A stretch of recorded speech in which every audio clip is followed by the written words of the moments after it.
السلام علیکم ورحمۃ اللہ وبرکاتہ۔ میں آج کل مہاراشٹر کے مختلف اضلاع کے دورے پر نکلا ہوا ہوں۔ اسی سفر کے سلسلے میں اورنگ آباد بھی جانا ہوا۔ وہاں میری قیامگاہ پر ملاقات کے وقت میں بہت سے حضرات مجھ سے ملنے آ رہے تھے۔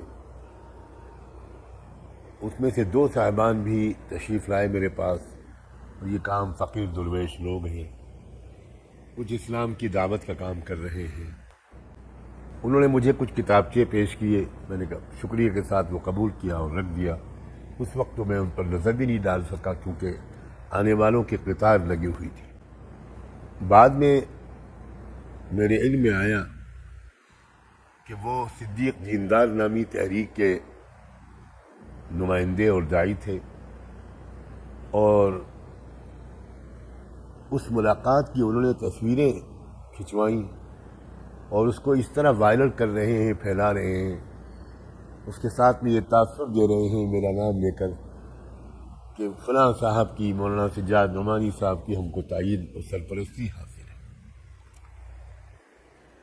میں یہ بات بہت ہی واضح لفظوں میں کہنا چاہتا ہوں کہ صدیق دیندار فرقے کے بارے میں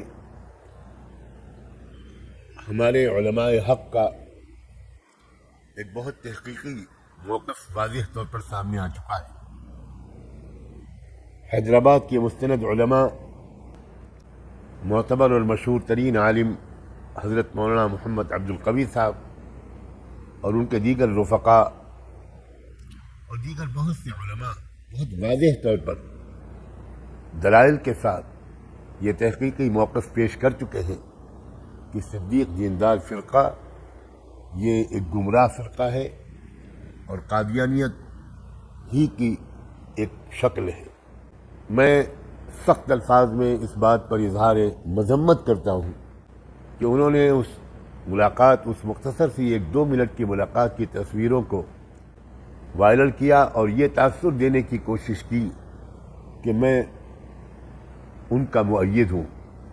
حاشا وکلا، میرا مسلک وہی ہے جو تمام اکابر علماء دارالعلوم دیوبند کا، علماء مظاہر العلوم کا، علماء ندوۃ العلماء کا ہے۔